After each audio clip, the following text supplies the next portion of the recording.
بسم اللہ الرحمن الرحیم۔ السلام علیکم۔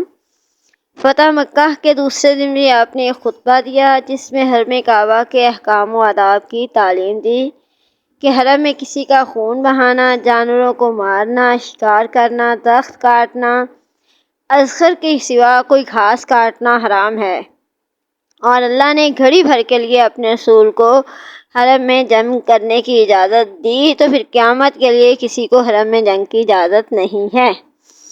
اللہ نے اس کو حرم بنا دیا ہے، نہ مجھ سے پہلے کسی کے لیے اس شہر میں خون ریزی حلال کی گئی ہے، نہ میرے بعد قیامت تک کسی کے لیے حلال کی جائے گی۔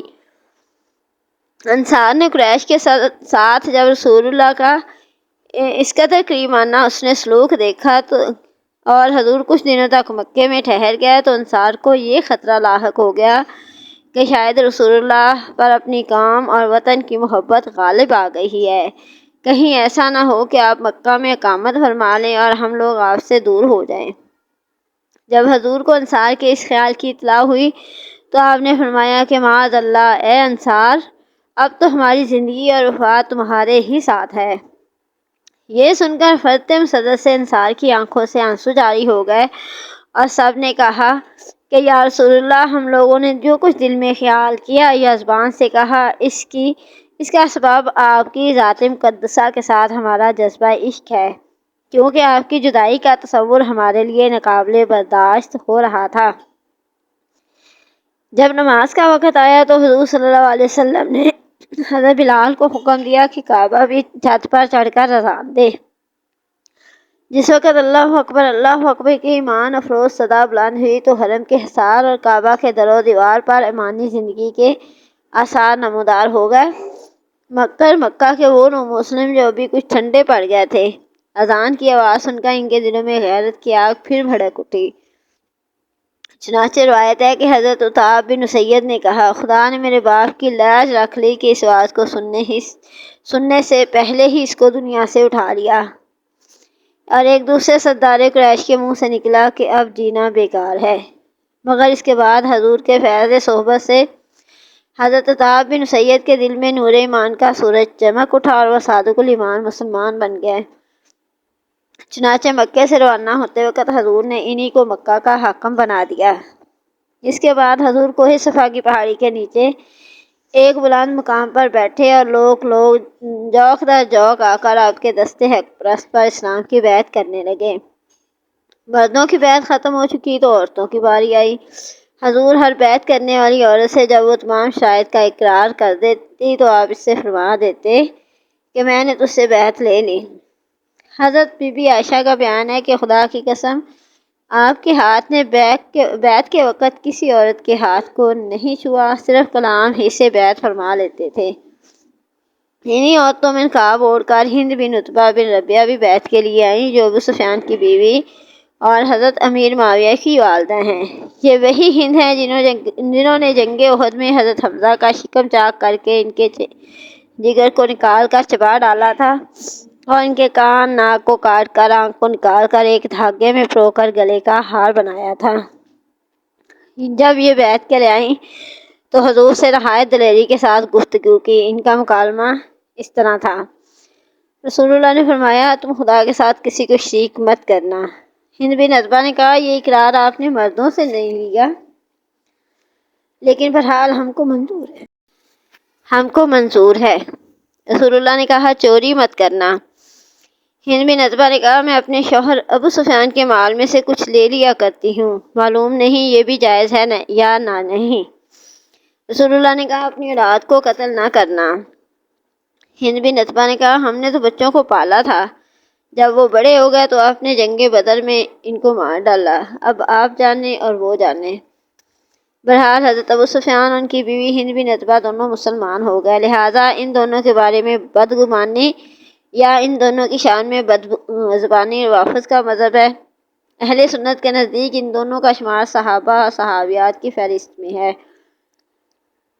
ابتدا میں گو ان دونوں کے ایمان میں کچھ تذبذب رہا ہو، مگر بعد میں یہ دونوں صادق الایمان مسلمان ہو گئے اور ایمان ہی پر ان دونوں کا خاتمہ ہوا۔ حضرت بی بی عائشہ کا بیان ہے کہ ہند بن عتبہ بارگاہ نبوت میں آئیں اور یہ عرض کیا کہ یا رسول اللہ صلی اللہ علیہ وسلم، روئے زمین پر آپ کے گھر والوں سے زیادہ کسی گھر والے کا ذلیل ہونا مجھے محبوب نہ تھا، لیکن اب میرا یہ حال ہے کہ روئے زمین پر آپ کے گھر والوں سے زیادہ کسی گھر والے کا عزت دار ہونا مجھے پسند نہیں۔ اسی طرح حضرت ابو سفیان کے بارے میں محدث ابن عساکر کی ایک روایت ہے کہ یہ مسجد حرام میں بیٹھے ہوئے تھے، حضور سامنے سے نکلے تو انہوں نے اپنے دل میں یہ کہا، یہ کون سی طاقت ان کے پاس ایسی ہے کہ یہ ہم پر غالب رہتے ہیں؟ تو حضور نے ان کے دل میں چھپے ہوئے خیال کو جان لیا اور قریب آ کر آپ نے اس کے سینے پر ہاتھ مارا اور فرمایا، ہم خدا کی طاقت سے غالب آ جاتے ہیں۔ یہ سن کر اس نے بلند آواز سے کہا، میں شہادت دیتا ہوں کہ بے شک آپ اللہ کے رسول ہیں۔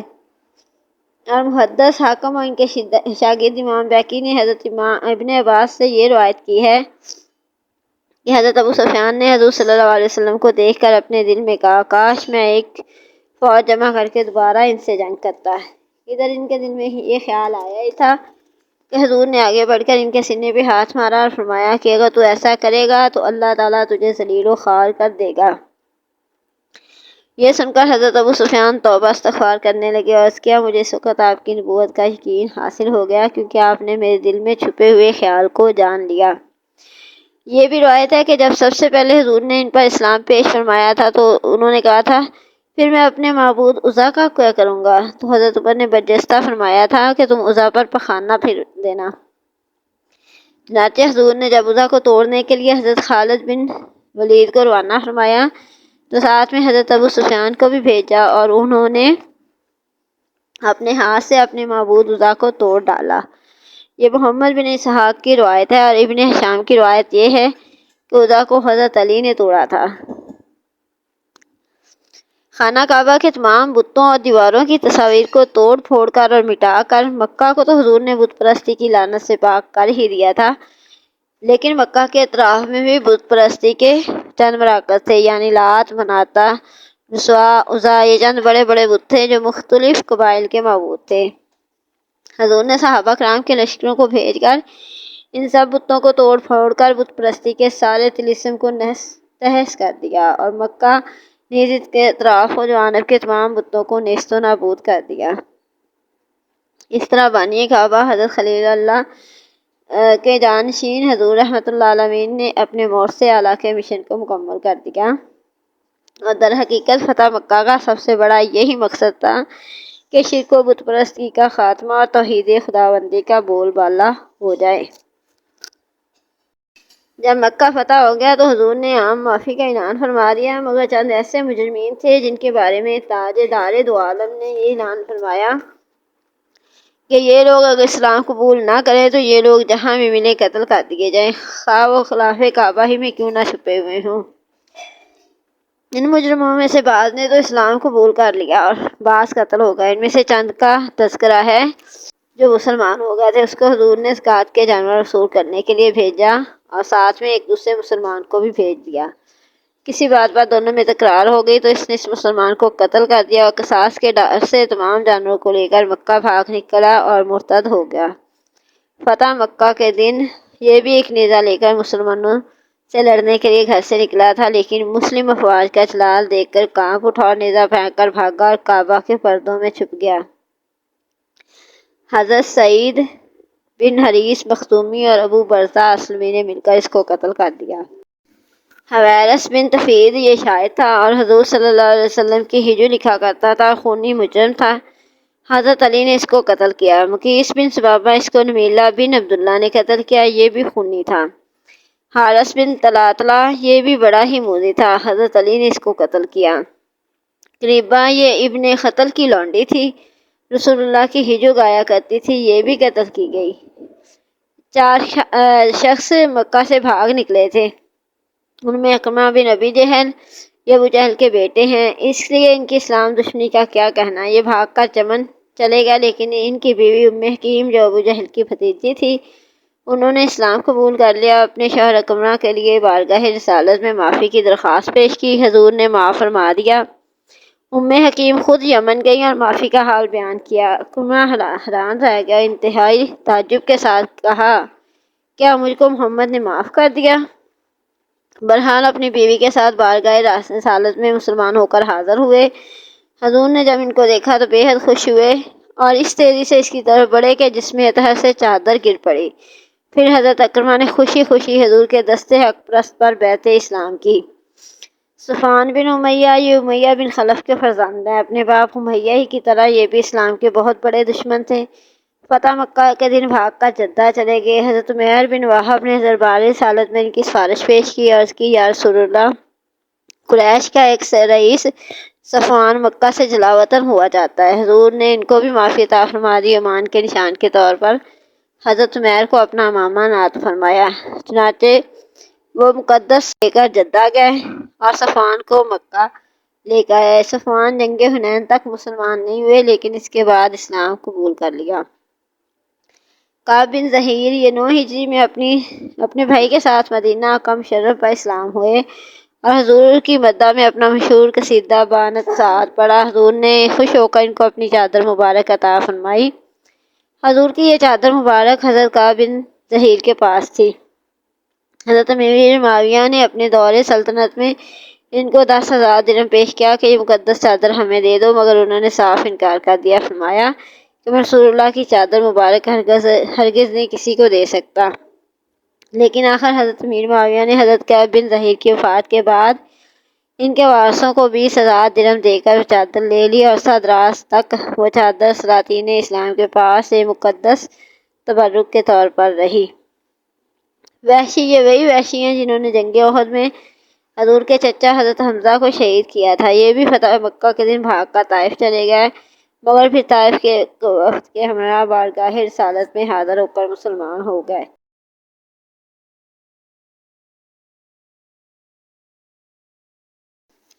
حضور نے ان کی زبان سے اپنے چچا کے قتل کی خونی داستان سنی اور رنج و غم میں ڈوب گئے، مگر ان کو بھی آپ نے معاف فرما دیا، لیکن یہ فرمایا کہ وحشی تم میرے سامنے نہ آیا کرو۔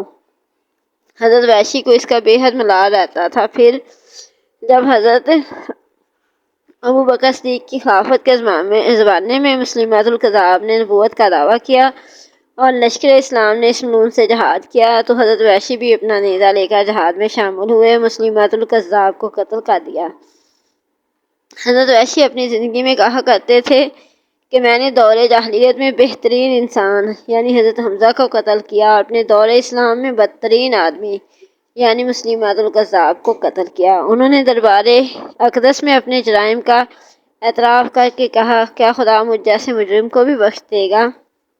تو یہ آیت نازل ہوئی جس کا ترجمہ ہے یعنی اے حبیب آپ فرما دیجئے میرے بندوں جنہوں نے اپنی جانوں پر حد سے زیادہ گناہ کر لیا، اللہ کی رحمت سے ناامید مت ہو جاؤ، اللہ تمام گناہوں کو بخش دے گا، یقیناً وہ بڑا بخشنے والا اور بہت مہربان ہے۔